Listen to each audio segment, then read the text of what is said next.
Hello friends, क्या हाल चाल। मेरा नाम उज्ज्वल शुक्ला। आज chapter first electric charge and magnetic field, इसका पहला चैप्टर का मैं मेन फार्मूले इंपॉर्टेंट फार्मूला मैं आपके सामने लाता हूँ।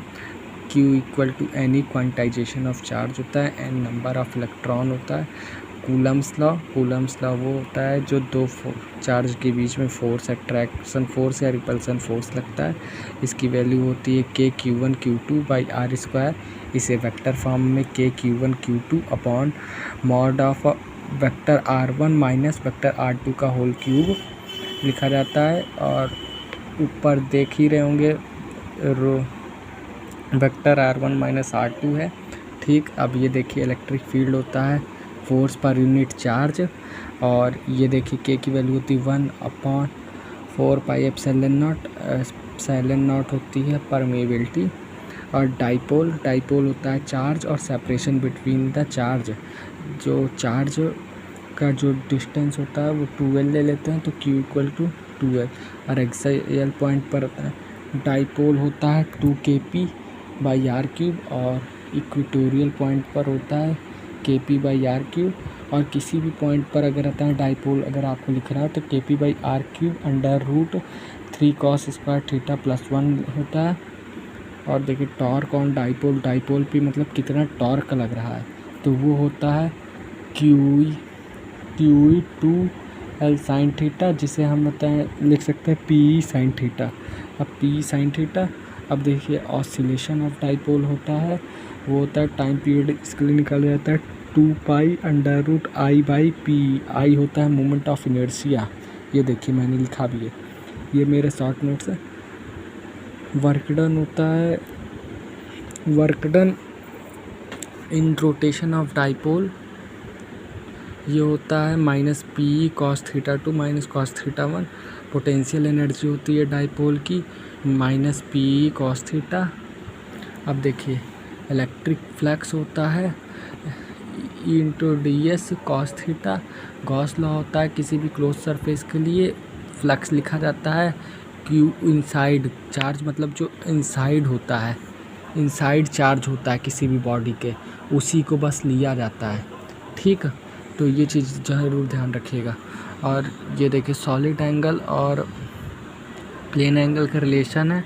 ये सॉलिड एंगल की यूनिट होती है स्टीरेडियन।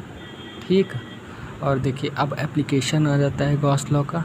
एक वायर होती है इन्फिनिटी वायर, उसके थ्रू इलेक्ट्रिक फील्ड लिखा जाता है, तो क्या होता है 2k लैम्डा बाई आर। और देखिए electric field due to charged shell या कंडक्टिंग सेल, तो इसमें जब कैप स्मॉल आर मतलब कि जो रेडियस से ज़्यादा होता है तो उसमें वो वाला रेडियस लिया जाता है, और जब बराबर होता है तो कैपिटल आर लिया जाता है। कैपिटल आर होता है जो स्फेयर का रेडियस हो गया।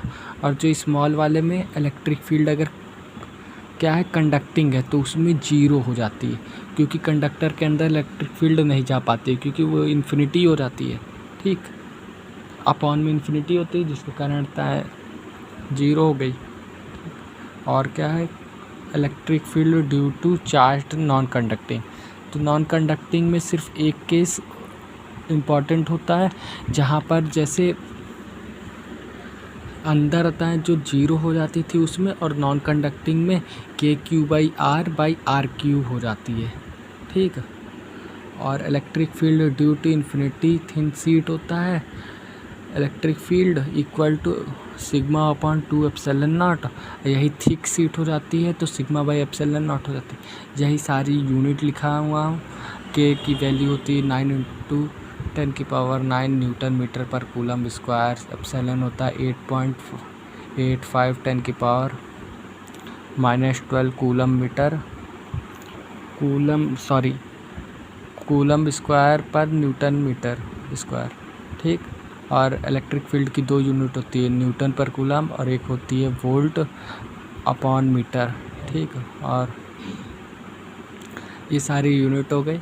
अब ये देखिए इलेक्ट्रिक फील्ड कार्टेशियन फॉर्म में इस तरह के लिखा जाता है KQ XI YJ ZK, और ये देखिए ये मॉड है उसी के पावर 3/2। ठीक, और सिग्मा को Q अपॉन डी ए लिख सकते हैं, और रो को बोला जाता है क्यू अपॉन डी वी होता है, और लैम्डा होता है क्यू अपॉन डी एल। ठीक है, अगर ये अच्छा लगे और वीडियो इस टाइप की चाहिए तो आप कमेंट कीजिएगा। Thank you. लाइक करिए, सब्सक्राइब करिए, शेयर करिए। Thank you.